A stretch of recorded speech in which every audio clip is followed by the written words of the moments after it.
నమస్తే welcome to అమ్మా news నా పేరు తరంగిణి ముందుగా బులెటిన్ లో హెడ్లైన్స్ చూద్దాం వర్ని మండలంలో డబుల్ ఇండ్ల లబ్ధిదారులకు నగదు పంపిణీ స్కూల్ అదనపు గదుల నిర్మాణాలను పరిశీలించిన పోచారం సురేందర్ రెడ్డి చలో ఢిల్లీ పోస్టర్ ఆవిష్కరించిన ప్రజా సంఘాల నేతలు నూతనంగా పార్లమెంట్ భవనానికి అంబేద్కర్ పేరు పెట్టాలని డిమాండ్ గుడిపల్లి హై స్కూల్ ఎదుట విద్యార్థుల ఆందోళన పీఈటీ టీచర్ ను ఉద్దేశపూర్వకంగా సస్పెండ్ చేశారని ఆరోపణ సమాజం పట్ల మహిళలు అవగాహనతో ఉండాలి ఆరోగ్యంపై బాలికలు ప్రత్యేక శ్రద్ధ తీసుకోవాలన్న అధికారులు భీంగల్లో ముగిసిన శ్రీవారి బ్రహ్మోత్సవాలు అంగరంగ వైభవంగా సాగిన స్వామివారి వేడుకలు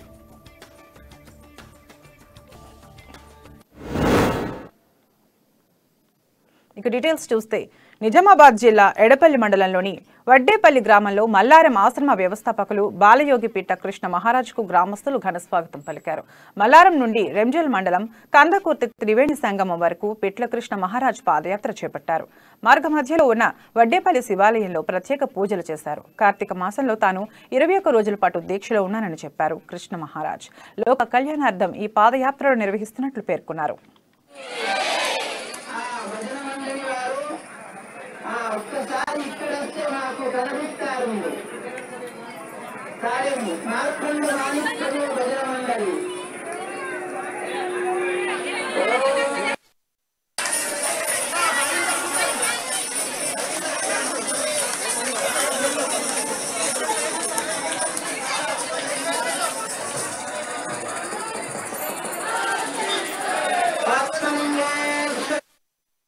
విశ్వ కళ్యాణార్థం ఈ లోక కళ్యాణ విశ్వ కళ్యాణార్థాని కోసం ఈ పాదయాత్రగా బయలుదేరుతున్నాము.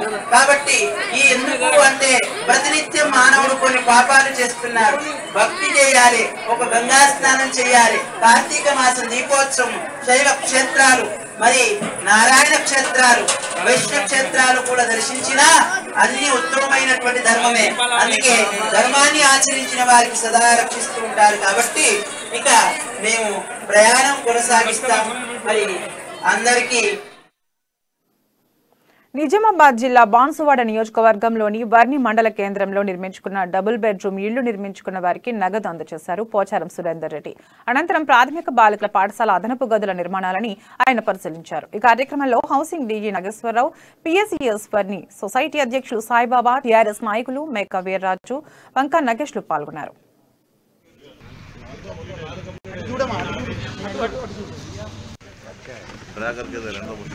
నెక్స్ట్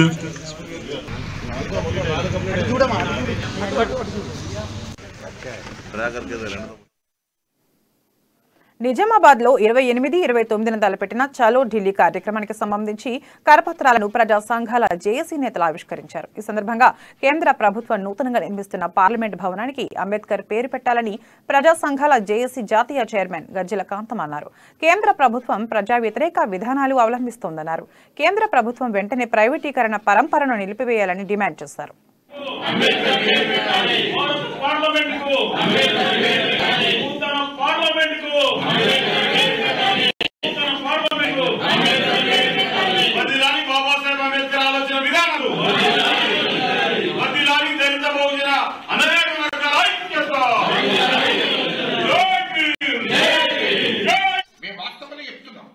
పార్లమెంట్ లో రైతుల మీద నల్ల చట్టాలు తీసుకొచ్చారు. 700 మంది బిడ్డలను ఢిల్లీ, ఈ దేశ రాజధాని ఢిల్లీలో 700 మంది బిడ్డలు చనిపోతే వాళ్లకు అసలు ఆ బిడ్డలను పొట్టను పెట్టుకున్నారు నరేంద్ర మోడీ, అమిత్ షా. రైతు బిడ్డలు, రైతులకు గిట్టుబాటు ధర ఇవ్వాలి, రైతుల హక్కులను కాపాడవలసిన బాధ్యత ఉన్నదని చెప్పి ఈ దేశంలో రైతులు ఢిల్లీ కేంద్రంగా ధర్నాలు, రస్తారోకోలు చేస్తే వాళ్ళందరి మీద ఉక్కుపాదం మోపి 700 మంది బిడ్డలు చావు కారణమైంది. కేంద్ర ప్రభుత్వం కారణమైంది, నరేంద్ర మోడీ, అమిత్ షా కారణమైంది. ఇది వాస్తవం కాదా? రైతుల మీద నల్ల చట్టాలు తీసుకొచ్చింది వాస్తవం కాదా? మళ్ళీ ఈ దేశంలో రైతులకు భయపడి సంవత్సర కాలంగా వాళ్ళు ధర్నాలు, రస్తారోకోలు చేస్తే 700 మంది బిడ్డలు చనిపోయినాక ఆ నల్ల చట్టాలను మళ్ళీ సంవత్సరం తర్వాత వెనక్కి తీసుకున్నారు. ఇది వాస్తవం కాదా? ఎందుకంటే వాస్తవాలు మాట్లాడుకోవాలి.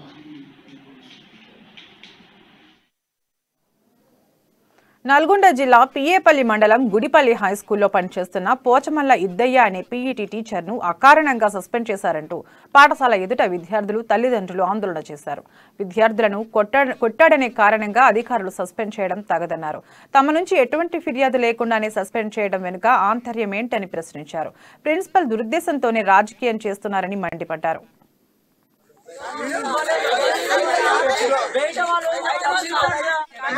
ఎలాంటి పోస్ట్ వీడియో పోస్ట్ చేయాలి, ఎలాంటి కంప్లైంట్ చేయాలి. అబ్బాయి ఏమంటే ఎంక్వైరీ నడిచినప్పుడు చెప్తే ఆటోమేటిక్ గా సార్ నాకు తెలిసింది నిన్న సార్ సస్పెండ్ ఆర్డర్ వచ్చింది నిన్న సార్ నాకు చెప్పింది. అధికారులు ఎవరైతున్నారో వాళ్ళు తీసుకుంటారు.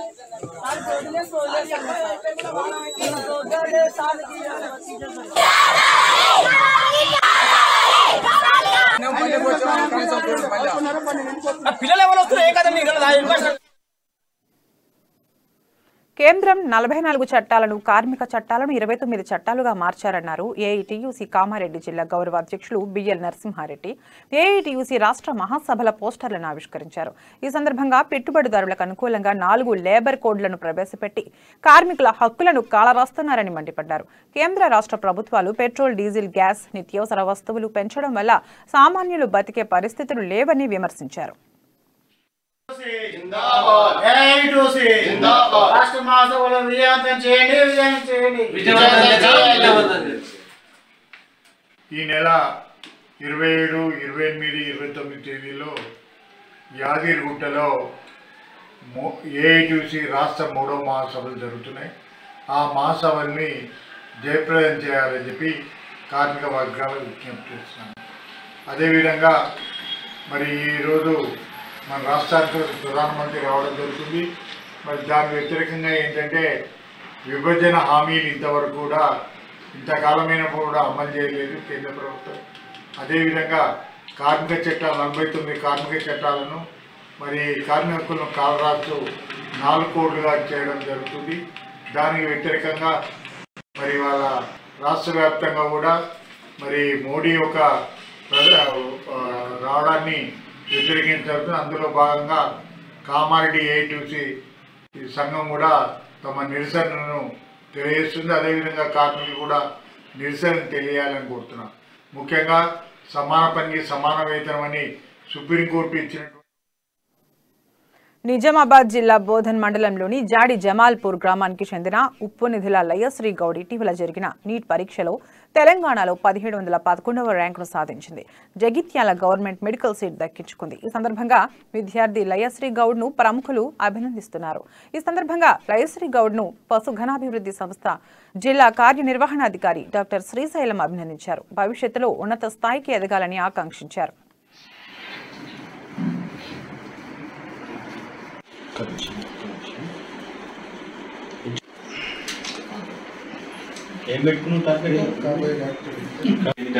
ప్రజలకు మంచి సీట్ సంపాదించి సేవ చేయాలని ఆశిస్తున్నాం.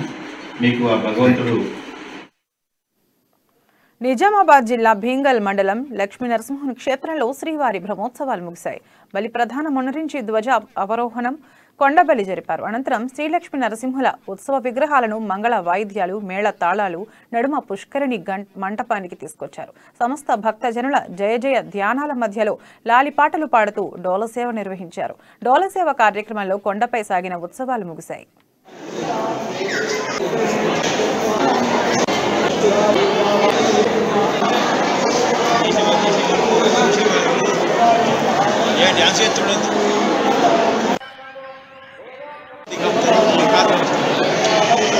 नमो निम्बगिरीशाय कमलानायकाय जीवसंत्राणभाराय जगज्जन्मादिहेतवे वेदवेदान्तवेद्याय वशरूपाधिधारिणे स्तोतुं त्वामनसमर्थोऽस्मि विदेहि करुणामयि. నింబాద్రిలక్ష్మీనరసింహస్వామి వారి శుభకృత్నామ సంవత్సర బ్రహ్మోత్సవాలు ఈ రోజుతో అత్యంత ఆనందదాయకంగా సుసంపన్నమైనవి. ఈ బ్రహ్మోత్సవాలలో ముఖ్యమైన ఘట్టాలు స్వామివారి వివాహం 3వ తారీఖున, శ్రీవారి రథభ్రమణం 7వ తారీఖున ఆనందంగా భక్తుల కోలాహలం మధ్య జయ జయధ్వానాల మధ్య నిర్వహించడం జరిగింది. 8వ తారీఖు నాడు వచ్చిన చంద్రగ్రహణం కారణంగా కొద్దిపాటిగా భక్తుల రాకలో ఇబ్బంది శాస్త్రోక్కారణంగా అయినప్పటికీ స్వామివారి అనుగ్రహం వల్ల స్వామివారి బ్రహ్మోత్సవం అనుకున్న దానికంటే అద్భుతంగా జరిగింది. ఈ బ్రహ్మోత్సవంలో చివరి రోజు ఈరోజు, నిన్న రాత్రి నుండి కూడా గ్రహణం ముక్తి అయినప్పటి నుంచి స్వామివారి ఆలయంలో సంప్రోక్షణ కార్యక్రమాలు, ఆ తరువాత బ్రహ్మోత్సవాంగంగా ఉండే ప్రతిపద రోజు చేయవలసిన చక్ర స్నానము, స్వామివారికి స్నపన తిరుమంజనము, ఆ తరువాత కామారెడ్డి పట్టణ ముదిరాజ్ సంఘం కార్యవర్గ సభ్యులు ప్రభుత్వ విప్ గంప గోవర్ధన్ పరామర్శించారు. ఈ కార్యక్రమంలో అధ్యక్షులు గెరిగొంటి లక్ష్మీనారాయణ, ఉపాధ్యక్షులు కాళ్ళ గంగరాజ్, ప్రధాన కార్యదర్శి చింతల నీలకంఠం, ఉప కార్యదర్శి చామంతుల నరసింహులు పాల్గొన్నారు.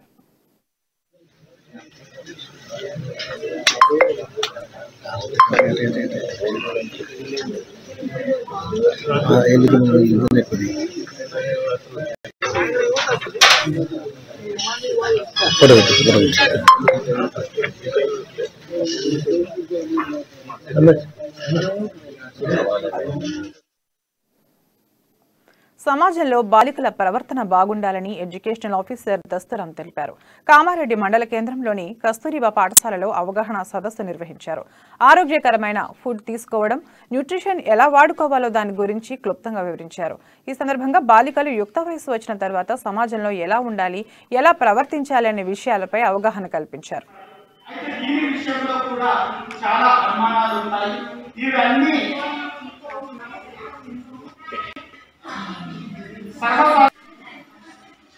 శరీరంలో జరుగుతున్నటువంటి మార్పులు, శరీర అవయవాలలో జరుగుతున్నటువంటి మార్పులు గురించి మీకు తెలిసి ఉండాలి. అయితే ఈ లోపులో, ఈ సందర్భంలో మీకు వచ్చేటటువంటి అనుమానాలను మీ దగ్గర, ఇప్పుడు మన దగ్గర ఉన్నటువంటి క్లబ్, బయాలజీ మేడం కావచ్చు, ప్రిన్సిపాల్ మేడం కావచ్చు, ఫ్రెండ్లీ టీచర్ అనుమానాలను క్లినిక్స్ ఉంటాయి, ఆశా కార్యకర్తలు ఉంటారు, ఆరోగ్య కార్యకర్తలు ఉంటారు, హెల్త్ సూపర్వైజర్స్ ఉంటారు. వీరు మన దగ్గరికి సందర్శనానికి వచ్చినప్పుడు నిజామాబాద్ జిల్లా మెండోర మండల కేంద్రంలో ప్రభుత్వ ఆసుపత్రి సేవలను వినియోగించుకోవాలన్నారు ప్రభుత్వ ప్రైమరీ హెల్త్ సెంటర్ డాక్టర్ ప్రణవ. ప్రభుత్వ ఆసుపత్రిలోని అన్ని సౌకర్యాలు అందుబాటులో ఉన్నాయని చెప్పారు. ప్రతి ఒక్కరూ నార్మల్ డెలివరీకి ప్రాముఖ్యత ఇవ్వాలని తెలిపారు. నార్మల్ డెలివరీ అనేది తల్లి బిడ్డకు అన్ని రకాలుగా మంచిదని డాక్టర్ ప్రభవ పేర్కొన్నారు.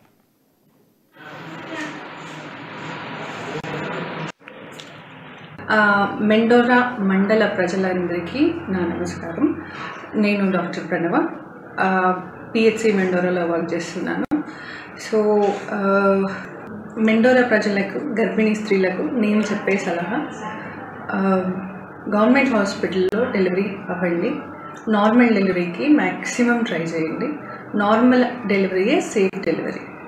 So that to maximum government డెలివరీకి అయ్యేటట్టుగా చూసుకోండి. Safe for mother and also for baby. So normal డెలివరీకి ట్రై చేయండి. మ్యాక్సిమం ఇంటింటికి వస్తున్నారు. మేము మా ఆశా వర్కర్స్ కానీ, సూపర్వైజర్స్ కానీ, ఏఎన్ఎంస్ కానీ అందరం ఇంటింటికి వెళ్తున్నాము, మోటివేషన్ చేస్తున్నాము.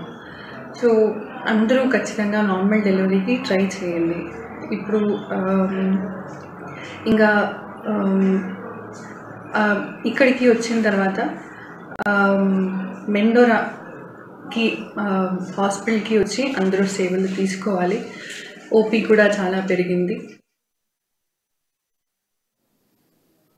కామారెడ్డి జిల్లా జుక్కల్ నియోజకవర్గంలోని పిట్లం మండల కేంద్రంలో యూనియన్ బ్యాంక్ ఆధ్వర్యంలో 104వ వార్షికోత్సవ వేడుకలు నిర్వహించారు. యూనియన్ బ్యాంక్ స్థాపించి 104 సంవత్సరాలు అయిందన్నారు మేనేజర్ ముఖేష్. దేశంలోనే 2వ స్థానంలో నిలిచిందని తెలిపారు.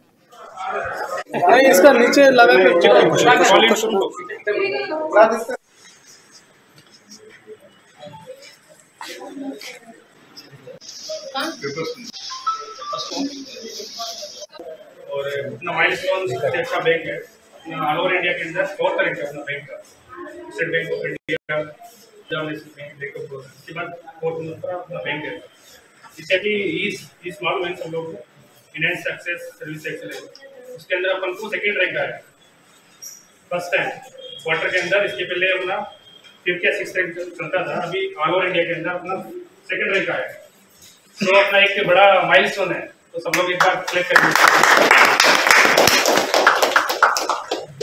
अपना जो फर्स्ट जो ब्रांच स्टार्ट हुआ था अपना मुंबई के अंदर स्टार्ट हुआ था, वहाँ पर अपना महात्मा गांधी जो थे वो सबसे पहले फर्स्ट ब्रांच को इनोवेशन किए थे।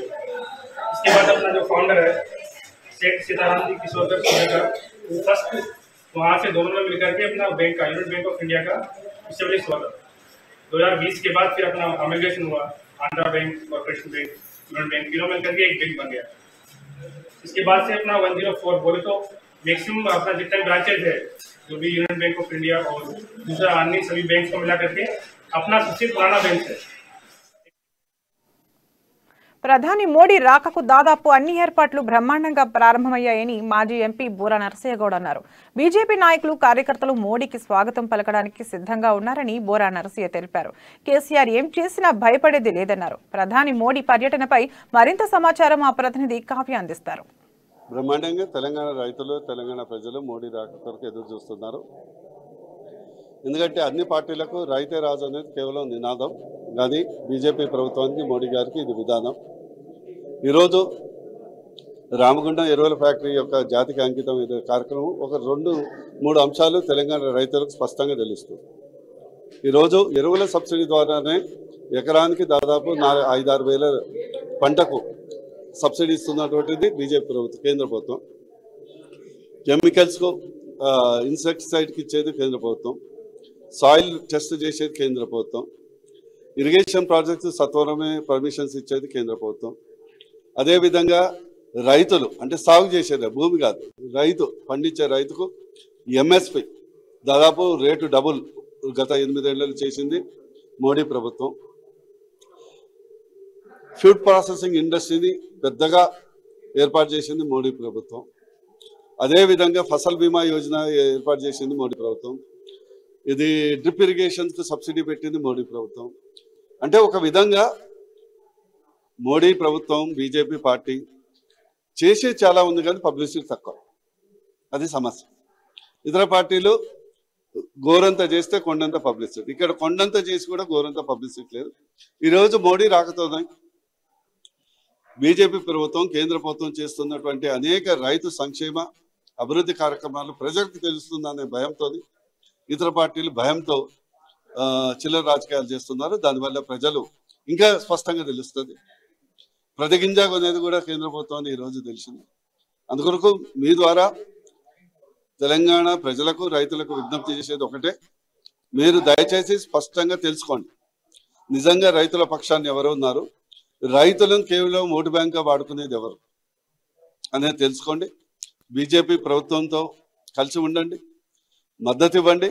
ఖచ్చితంగా రైతే రాజు బీజేపీ పార్టీ యొక్క నినాదం కాదు, ఆ పార్టీ యొక్క వినాదం అని మీకు స్పష్టంగా తెలియజేస్తాం. రాకుండా అడ్డుకుంటామనేసి వాళ్ళు అంటున్నారు. మనం ఫ్లెక్సీలు కూడా చూసి ఉండొచ్చు, మీరు కూడా అలాంటి దానికి సంబంధించి ఇవన్నీ ఉడత బెదిరింపులకే ఓడింటుందమ్మా. ఇదేమన్నా ప్రత్యేక దేశమా? ఆయన ప్రధానమంత్రి దేశానికి. అందుకోటి అట్లాంటి చిల్లర పనులు హుందాతనానికి మంచిది కాదు. రాజకీయంగా ఎదుర్కోవటానికి అనేక సమస్యలు ఉంటుంది. ఫర్ ఎగ్జాంపుల్ మీ ద్వారా అడుగుతుంది, రేపు టీఆర్ఎస్ పెట్టి బీఆర్ఎస్ పోయింది, రేపు మా గుజరాత్ పోవాలి కదా, బీహార్ పోవాలి కదా, ఉత్తరప్రదేశ్ కావాలి కదా. మరి నిజంగా బీజేపీ చేయదలుచుకుంటే ఇదే ప్రక్రియ అడుగు పెట్టగలరా? అందుకొరకు ఇట్లాంటి చిల్లర రాజకీయాలు ప్రజాస్వామ్యానికి మంచిది కాదు. ఏదేదో మన west Bengal model of politics చేయాలని ప్రయత్నం చేస్తున్నారు. తెలంగాణ ప్రజలు హర్షించరు. ఎస్, పొలిటికల్గా విమర్శ చేయండి, విమర్శ చేయండి. మరి స్టాలిన్ గారు ప్రధానమంత్రి వచ్చినప్పుడు ఆహ్వానం చేస్తుంటూ కలుసుకోండు. అట్ ద సేమ్ టైం ఆయన తెలుసుకుంటే ఆయన చెప్తున్నాడు కదా, ఉందాతనం ఉంటుంది కదా. రామగుండం సభకు ఎంతమంది వచ్చే అవకాశం ఉంది?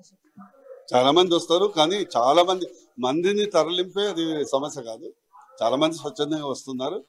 ఒకటి ఏంటంటే ఇది పెద్ద సభ కాదు, ఇది కర్మాగారాన్ని జాతికి అంకితం చేస్తున్న సందర్భంలో ఒక ప్రేమతోని మోడీ గారిని చూడాలని కలవాలని కోరుకునే రైతులు, ఆ ప్రాంత ప్రజలు కోరుకునేటువంటి వాళ్ళందరూ వస్తారు.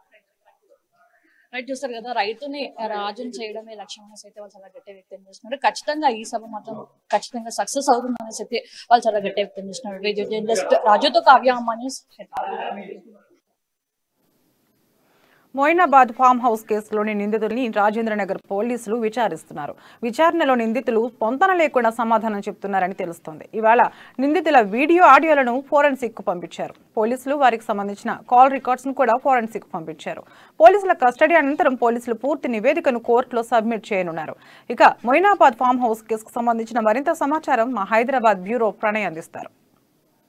మొయినాబాద్ ఫామ్ హౌస్ కేసుకు సంబంధించి ఆ కేసు మరింత ముమ్మరంగా ముందుకెళ్తున్న పరిస్థితులు అయితే కనబడుతున్నాయి. అయితే ప్రధానంగా ముగ్గురు నిందితుల్ని కూడా కోర్టు రిమాండ్కి అయితే తరలించడం జరిగింది. అనంతరం కూడా పోలీసులు వారికి సంబంధించినటువంటి విచారణ చేపట్టాలంటూ కూడా 48 గంటల సేపు కూడా విచారించాలంటూ కూడా కోర్టును కోరడంతో రాజేంద్రనగర్ పోలీసులకు నిందితుల్ని విచారించేటువంటి విచారణకు అనుమతి లభించింది అని చెప్పుకోవాలి. అయితే విచారణ గడువు కూడా రేపటితో ముగియనుంది. అయితే నిన్న ఒక రోజుకే గడువు అని చెప్పుకున్న నేపథ్యంలో కూడా వారు చెప్తున్నటువంటి సరైనటువంటి సమాధానాలు లేకపోవడంతో వారికి సంబంధించినటువంటి విచారణ అనేది మరొక రోజు కూడా వాయిదా చేయాలంటూ కూడా కోర్టును ఆశ్రయించడం జరిగింది. అయితే దాదాపుగా కూడా నిన్న రామచందర్ భరత్ని దాంతోపాటుగా A1గా ఉన్నటువంటి రామచందర్ భరత్ని, దాంతోపాటు ఇటు నందన్ కుమార్ A2గా ఉన్నటువంటి నందన్ కుమార్ గారిని, అదేవిధంగా సింహయ్య A3గా ఉన్నటువంటి ఈ ముగ్గురిని కూడా కోర్టు అనుమతితో విచారిస్తున్న పరిస్థితులు అయితే కనబడుతున్నాయి. అయితే నిన్న దాదాపుగా కూడా 7 గంటల వ్యవధిలో కూడా వారికి సంబంధించిన విచారణ అనేది కొనసాగింది. 7 గంటల విచారణలో దాదాపుగా కూడా ముగ్గురు చెప్పేటువంటి సమాధానాలు ఏకదాటిగా ముగ్గురు ఒకే ప్రాంతంలో ఉన్నప్పుడు ముగ్గురు చెప్పేటువంటి సమాధానాలు ఒకే విధంగా ఉన్నాయి. ఆ తర్వాత వారు ఒంటరిగా ప్రశ్నించినప్పుడు మాత్రము అనేక ప్రశ్నలు ప్రశ్నించినప్పటికీ వారికి సరైనటువంటి సమాధానం లభించట్లేదు అంటూ కూడా పోలీసులు అయితే పేర్కొన్న పరిస్థితులు అయితే కనబడుతున్నాయి. అయితే ఈరోజు ఉదయం చెంచల్గూడ జైలు నుంచి వారిని నాంపల్లిలో ఉన్నటువంటి ఫోరెన్సిక్ ల్యాబ్కి తరలించారు. వాళ్ళకి సంబంధించినటువంటి కాల్ రికార్డ్కి సంబంధించినటువంటి ఆడియోస్తో పాటుగా వారికి ఇప్పుడున్నటువంటి ఆడియోను కూడా టెస్ట్ చేసేందుకు ఫోరెన్సిక్ ల్యాబ్కి తరలించారు. ఆ రిపోర్ట్స్ అన్ని కూడా రేపు కోర్టుకు సబ్మిట్ చేసేటువంటి అవకాశాలు కనబడుతున్నాయి. అయితే ప్రధానంగా ఇప్పటికే బీజేపీ ఇటు కొనుగోలుకు సంబంధించినటువంటి నిందితులకు సంబంధించిన విచారణ ఆపాలంటూ కూడా పేర్కొన్న నేపథ్యంలోనే టీఆర్ఎస్ అప్పటికప్పుడే కౌంటర్స్ మీద విధిస్తుంది. మాకు ఎటువంటి సంబంధం లేదు ఎమ్మెల్యేల కొనుగోలుకు సంబంధించి మొన్నటి వరకు బీజేపీ చెప్పుకుంటూ రావడం ఏంటి, తర్వాత ఈరోజు ఎమ్మెల్యే కొనుగోలుకు సంబంధించిన విషయంలో మరి ఇక బీజేపీ నేతలు ఎప్పటికప్పుడు కూడా కోర్టును ఆశ్రయించు సిట్ ఆపాలి అంటూ కూడా పేర్కొనడం, ఇదంతా కూడా కావాలనే కేవలం బీజేపీ కుట్రపూరితంగా చేస్తుంది అంటూ కూడా పేర్కొన్న పరిస్థితులు ప్రధానంగా కనబడుతున్నాయి. అయితే మొహనాబాద్కి సంబంధించినటువంటి ఫామ్ హౌస్ కేసు మరింత ముమ్మరం పెంచుకుంది అని చెప్పుకోవాలి. దాదాపుగా 48 గంటల సేపు కూడా విచారణ కొనసాగే అవకాశాలు అయితే కనబడుతున్నాయి. నిన్న విచారణ దాదాపు 7 గంటల వ్యవధిలో కొనసాగింది. దాని తర్వాత కూడా ఈరోజు మరొక 5-6 గంటల సేపు కూడా విచారణ కొనసాగుతుంది. దాంతోపాటు ఫోరెన్సిక్ ల్యాబ్లో వారికి సంబంధించిన రికార్డింగ్స్ ఏవైతే ఉన్నా రికార్డింగ్స్ అన్ని కూడా బట్టబయలు చేసేటువంటి అవకాశాలు కనబడుతున్నాయి. ఇక దాంతోపాటు సీఎం కేసీఆర్ రిలీజ్ చేసినటువంటి వీడియో ఏదైతే ఉందో ఆ వీడియో రెఫరెన్స్ దాంతోపాటుగా ఇక్కడ వీళ్ళు మాట్లాడినటువంటి కాల్ రికార్డింగ్స్, దాంతోపాటుగా పైలట్ రోహిత్ రెడ్డికి సంబంధాలు సత్సంబంధాల విషయాలతో పాటు 100 కోట్లు ఎక్కడి నుంచి వచ్చాయి, ఎవరు పంపించారు, ప్రభుత్వం పెట్టమని చెప్పింది ఎవరు అనేటువంటి విషయాలపై క్లారిటీ తీసుకొచ్చేందుకే పూర్తి స్థాయిలో దర్యాప్తు జరుగుతున్నట్టుగా మనకైతే తెలుస్తుంది. అయితే విచారణ అనంతరం కూడా వాళ్ళు మరొకసారి రిమాండ్కి తరలించేటువంటి అవకాశాలు కూడా కనబడుతున్నాయి. ఇప్పుడు చెంచల్గూడ జైలుకు తరలించిన నేపథ్యంలో అక్కడ నుంచి రాజేంద్రనగర్ పోలీసులకు హ్యాండ్ ఓవర్ చేసుకున్న తర్వాత రాజేంద్రనగర్ పోలీసులు దీనికి సంబంధించినటువంటి క్లూస్ అన్ని కూడా అండర్ గ్రౌండ్ నుంచి వెతికేటువంటి ప్రయత్నం చేస్తున్నారు. అండర్ గ్రౌండ్ రిపోర్ట్ని తీసేటువంటి ప్రయత్నం చేస్తున్నారు. పైలట్ రోహిత్ రెడ్డితో పాటుగా ఉన్నటువంటి ఎమ్మెల్యేలకు సంబంధించినటువంటి డేటాస్తో పాటుగా ఈ ఎమ్మెల్యేల కొనుగోలుకు సంబంధించినటువంటి ముగ్గురు నిందితులు A1, A2, A3గా ఉన్నటువంటి ముగ్గురు నిందితులకు సంబంధించినటువంటి కాల్ డేటా, దాంతోపాటుగా ఫోరెన్సిక్ ల్యాబ్ రిపోర్ట్ నిన్న వారు ఇచ్చినటువంటి ఏదైతే రికార్డెడ్ స్టేట్మెంట్ ఏదైతే ఉందో ఆ రికార్డెడ్ స్టేట్మెంట్తో పాటుగా ఇవన్నీ కూడా బట్టబయలు చేసేటువంటి అవకాశాలు కనబడుతున్నాయి. ఎప్పటికప్పుడు బీజేపీ కూడా ముమ్మరం చేస్తున్న పరిస్థితులు తాజాగా మనం చూస్తున్నాము. అయితే బీజేపీ కౌంటర్స్ చేస్తుంది. ఎమ్మెల్యేలకు ప్రభావితం చేసినటువంటి వారికి మాకు ఎటువంటి సంబంధం లేదు అంటూ కూడా ఇక్కడ తెలంగాణలో ఉన్నటువంటి నేతలు ఎప్పటికప్పుడు అప్డేట్ చేస్తున్న నేపథ్యంలో ఢిల్లీలో ఉన్నటువంటి నేతలు మాత్రము ఆ కోర్టుకు సంబంధించినటువంటి విచారణ అంతా కూడా ఢిల్లీకి ట్రాన్స్ఫర్ చేయండి అంటూ పేర్కోవడము, ఆ సీట్ రద్దు చేయాలంటూ కూడా నోటీసులు దాఖలు చేయడం, ఇదంతా కూడా ఒక ప్లానింగ్ ప్రకారం జరుగుతుంది. బీజేపీకి సత్సంబంధం లేకపోతే ఎందుకు జరుగుతుంది అంటూ కూడా టీఆర్ఎస్ కౌంటర్లు ఇస్తున్న పరిస్థితులు అయితే కనబడుతున్నాయి. ఇక మొయినాబాద్ ఫామ్ హౌస్ కేసుకి సంబంధించి మాత్రం మరిన్ని విషయాలు వెలుగు చూసేటువంటి అవకాశాలు కనబడుతున్నాయి. నిందితులను మరొక రోజు కూడా విచారించేందుకైతే పోలీసులు అయితే అనుమతి కోరే విధంగా కనబడుతుంది. తదనంతరం కూడా వారికి సంబంధించిన పూర్తి డేటా కూడా సేకరించేటువంటి ప్రయత్నం చేసేటువంటి అవకాశాలు అయితే తాజాగా కనబడుతున్నాయి. జర్నలిస్ట్ రాజుతో ప్రణయ్, అమ్మా న్యూస్, హైదరాబాద్. నిజాం విముక్త స్వాతంత్ర అమృతోత్సవాలలో భాగంగా నిజామాబాద్లోని బిఎల్ఎన్ గార్డెన్లో యువ సమ్మేళన కార్యక్రమం జరిగింది. ఈ కార్యక్రమానికి వివిధ కళాశాలల విద్యార్థులు అధిక సంఖ్యలో పాల్గొన్నారు. అట్టహాసంగా జరిగిన కార్యక్రమానికి సంబంధించి మరింత సమాచారం మా నిజామాబాద్ జిల్లా కరెస్పాండెంట్ శ్రీనివాస్ గ్రాండ్ అందిస్తారు. నిజాం విముక్త స్వతంత్ర అమృతోత్సవాల భాగంగా అయితే నిజామాబాద్లో ఒక ప్రోగ్రామ్ని కండక్ట్ చేశారు. ఎందుకంటే గతంలో ఏదైతే నిజాం స్వతంత్రం వచ్చిన తర్వాత మన భారతదేశంలో అయితే హైదరాబాద్కి అయితే స్వతంత్రం రాని పరిస్థితి. అప్పుడు చాలా అయితే పెద్ద మొత్తంలో అక్కడ సర్దార్ వల్లభాయ్ పటేల్ ఆధ్వర్యంలో అయితే చాలా స్వతంత్ర పోరాటాలు అయితే జరిగిన నేపథ్యంలో కూడా ఆ ఉత్సవాల్ని ఇప్పుడైతే ఘనంగా నిర్వహించుకున్నారు. ఇందులో భాగంగా మనము ప్రస్తుతం నిజామాబాద్లోని బస్వా గార్డెన్లో ఉన్నాము. బిఎల్ఎన్ గార్డెన్లో వీరితో మాట్లాడే ప్రయత్నం చేద్దాం. ఆర్ఎస్ఎస్ సంబంధించిన వైసాబ్లు ఉన్నారు. సార్ చెప్పండి, అసలు ఈ సంబరాలని ఈ వేడుకల్ని ఎట్లా సెలబ్రేట్ చేసుకుంటారు, ఏంటి సార్ కారణం ఏంటి? ఈ యొక్క నైజాం విముక్త పోరాట చరిత్ర అనేటువంటిది ఈ రోజున్నటువంటి సమాజానికి యువతికి ముందుగా తెలియాలని చెప్పేసి మేము ఈ సంవత్సరం 2022 సెప్టెంబర్ 17 నుంచి 2023 సెప్టెంబరు 17 వరకు కూడా ఈ సంవత్సరం అంతా కూడా ఈ ఉత్సవాలు జరుపుకుంటున్నాము. దాంట్లో భాగంగానే మొన్న సెప్టెంబర్ 17వ తేదీ నాడు అన్ని మండల కేంద్రాల్లో కూడా జాతీయ జెండాను ఎగరేయడం జరిగింది. ఇప్పుడు ఈ నవంబర్ మాసంలో ప్రతి జిల్లాలో కూడా యువ సమ్మేళనాలు పెరుగుతున్నాము. సుమారుగా 1000 మందికి తక్కువ కాకుండా యువకులందరినీ కూడా ఒక చోట గ్యాదర్ చేసి వాళ్ళందరికీ కూడా ఈ యొక్క నైజాం యొక్క దురాచారాలు, ఆ యొక్క నైజాం విముక్తి కోసము గ్రామాల్లో ఉన్నటువంటి పోరాట చరిత్రలు ఇవన్నీ కూడా యూత్కు తెలియజేయాలనేటువంటి ఉద్దేశంతో ఈ యొక్క యువ సమ్మేళనాలు అనేటువంటి మేము జరుపుతున్నాము. అలాగే రాబోయే జనవరి మాసంలో జనవరి 1 నుండి 15 వరకు కూడా జనజాగరణ కార్యక్రమాన్ని జరపబోతున్నాము. ఇంటింటికి కూడా వెళ్ళి ఈ యొక్క కరపత్రాలు, పుస్తకాలు, స్టిక్కర్ల ద్వారా ప్రజలందరిలో కూడా దీని పట్ల ఒక చైతన్యాన్ని నింపాలనేటువంటి ఒక ప్రయత్నం జరుగుతుంది. అలాగే ఫిబ్రవరి మాసంలో ఎలైట్ పీపుల్ ఎవరైతే సమాజంలో ఉన్నటువంటి ప్రతిష్ఠిత వ్యక్తులతోటి ఒక సెమినార్స్ కూడా కండక్ట్ చేయాలని చెప్పేసి అని అనుకుంటున్నాము. అలాగే నెక్స్ట్ 23-17 సెప్టెంబర్ నాడు గ్రామాల్లో కూడా ఈ యొక్క త్రివర్ణ పతాకాన్ని ఎగరేసి ప్రజలందరిలో ఒక జాగృతిని, చైతన్యాన్ని నింపేటువంటి ప్రయత్నం చేస్తున్నాం. సార్ చెప్పండి, స్టూడెంట్ మొత్తానికైతే గత ఆ చరిత్ర ఏం జరిగింది అనేది కూడా చాలా మందికి తెలియని పరిస్థితి. అట్లాంటి చరిత్రను తెలియడానికి ఈ ప్రయత్నం చేస్తున్నారు. అవునండి, అవును, చాలా రకాలుగా తెలియదు. ఈరోజు భైరవనపల్లిలో కొన్ని వందల మందిని ఈ యొక్క రజాకార్ సైన్యం అనేటువంటిది పట్టణ వెతుకుంది. అలాగే పరకాలలో కూడా జలియన్వాలా బాగ్లో పరిస్థితిలోనే అనేక మంది కాల్పులు జరిపేసి ఘోరంగా అక్కడ అత్యాచారాలు చేసింది. ఇటువంటి చరిత్ర తెలంగాణ గ్రామాల్లో ఉన్నాయి. వీటన్నిటి గురించి తెలియజేయడం కోసమే మేము చేస్తున్నాం. ఈ మొత్తం సంవత్సరం మొత్తాన్ని కూడా ఇవి జరుపుకుంటారా? సెప్టెంబర్ 10 నుంచి వచ్చే సంవత్సరం అదైతే 2023 సెప్టెంబర్ 17 వరకు ఇట్లాంటి కార్యక్రమాలన్నీ కూడా చేస్తూ ఉంటారు. అవునండి, ఈ సంవత్సరం అంతా కూడా జరుపుతున్నాం. నేను ఇంతకుముందు చెప్పినట్లుగానే ఒక 5 రకాలైనటువంటి కార్యక్రమాలు, యువ సమ్మేళనాలు, తర్వాత జనజాగరణ కార్యక్రమాలు, తర్వాత ప్రతిష్ఠిత వ్యక్తుల యొక్క సెమినార్లు, ఆ తర్వాత జెండా పండుగ, ప్రతి గ్రామాల్లో జెండా పండుగ, అనేక రకాలైనటువంటి కార్యక్రమాలు జరుపుతున్నాం. రాష్ట్ర వ్యాప్తంగా నిర్వహిస్తున్నారు సార్? అవునండి, మొత్తం రాష్ట్ర వ్యాప్తంగా తెలంగాణ రాష్ట్రంలో ఉన్నటువంటి 33 జిల్లాల్లో జరుపుకున్నాము. ఈ యొక్క గతం నుంచే కూడా మహారాష్ట్ర, కర్ణాటకలో ప్రభుత్వమే అధికారికంగా చేసేటువంటిది ఈ ఉత్సవాల్ని. మన దగ్గర ఇన్ని రోజులు చేయలేదు. ఇప్పుడు మేము చేస్తున్న దానికి కొంచెం కళ్ళు విప్పుకొని ఈ సంవత్సరం ప్రభుత్వం కూడా ప్రకటించింది. ఇదంతా కూడా సామాన్య ప్రజల్లోకి తీసుకెళ్ళడానికి మేము చేస్తున్నాం.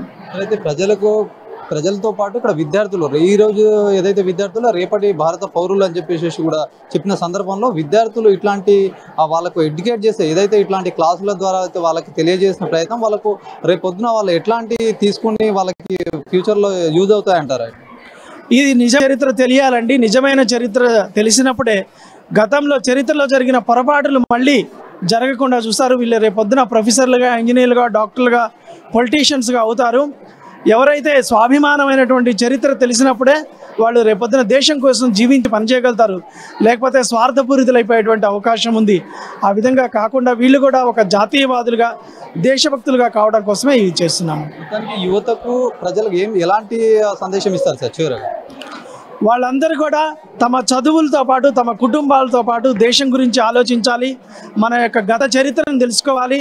మన యొక్క వీరుల యొక్క చరిత్ర, తెలంగాణ పోరాట చరిత్ర, నైజాం యొక్క విముక్తి పోరాట చరిత్ర తెలుసుకొని దానితోటి ప్రేరణ పొంది ఈ దేశానికి సేవ చేయాలని నేను తెలియజేస్తున్నాను. Thank you sir. ఇది పరిస్థితి. మొత్తానికైతే ఏదైతే స్వతంత్రం వచ్చిన తర్వాత అయితే భారతదేశంలోని హైదరాబాద్కి అయితే చాలా ఇబ్బందులు, ప్రజలందరూ కూడా ఇబ్బందులు ఎదుర్కొన్న పరిస్థితి ఉంది. గతంలో ఏదైతే స్వతంత్రం అంత దేశవ్యాప్తంగా కూడా వచ్చినా కూడా హైదరాబాద్ సంస్థానానికి రాని పరిస్థితిలో చాలా తెలంగాణ వ్యాప్తంగా కూడా ప్రజలందరూ కూడా చాలామంది అయితే ఎదుర్కొని ఏదైతే ఇట్లాంటి సిచ్యువేషన్ స్వతంత్రం కావాలని ఎంతో మంది కూడా ప్రాణత్యాగం చేసిన సందర్భం కనిపిస్తుంది. మనం ఇక్కడ చూస్తున్నాం నిజాం విముక్త స్వతంత్ర దినం. ఏదైతే నిజాం ఆ కాలంలో ఉన్నటువంటి ఏదైతే రాజు నిజాం ప్రభు ఉన్నాడో అక్కడ తెలంగాణ వ్యాప్తంగా కూడా తెలంగాణ ప్రజలకైతే చాలా హింసించారు, చాలా ఇబ్బందులు పెట్టారు. ఇట్లాంటి ఇబ్బందుల నుంచి అయితే చాలా మంది కూడా దీంట్లో ప్రాణాలు అర్పించిన పరిస్థితి అయితే ఉంది. వీళ్ళందరూ కూడా ప్రాణత్యాగం చేసిన విలువల్ని వాళ్ళు చేసిన ఏదైతే త్యాగాలకు గుర్తుగా అయితే ప్రజలందరికీ తెలవాలి. ఈ రోజున్న ఈ విద్యార్థులందరికీ కూడా తెలవాలి. ఈ సమాజం కూడా భవిష్యత్తు కూడా పిల్లలపైన యువతపైన ఆధారపడి ఉంటుంది కాబట్టి వాళ్ళందరికీ ఈ చరిత్ర తెలవాలి. అసలు ఏం జరిగింది, ఎట్లా ఉంది, అలాంటి చరిత్ర మొత్తం ప్రజలందరూ తెలుసుకోవాలి. దాంతోపాటు విద్యార్థులందరూ కూడా తెలుసుకోవాలనే ఒక ఉద్దేశపూర్వకంగా అయితే సెప్టెంబర్ 17 నుంచి అయితే వచ్చే సంవత్సరం 2023 సెప్టెంబర్ 17 వరకు అయితే అనేక కార్యక్రమాలు చేపడుతున్నాం. ఈ కార్యక్రమాలన్నిటి కూడా చేస్తున్న ఏదైతే 1 year లోపల చేస్తున్నాడో ఇలాంటి కొన్ని కార్యక్రమాలు కూడా ప్రతి ఒక్కరు తెలియాలి. ప్రతి ఒక్కరు కూడా యువత దేశాన్ని ప్రేమించాలి.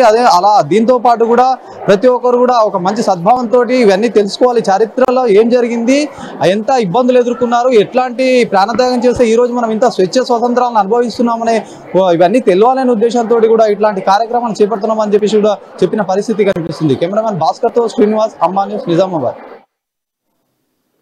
ఇవి ఇప్పటి వరకున్న బులెటిన్ అప్డేట్స్. మరిన్ని అప్డేట్స్ కోసం చూస్తూనే ఉండండి అమ్మా న్యూస్, నిజం కోసం జనం కోసం.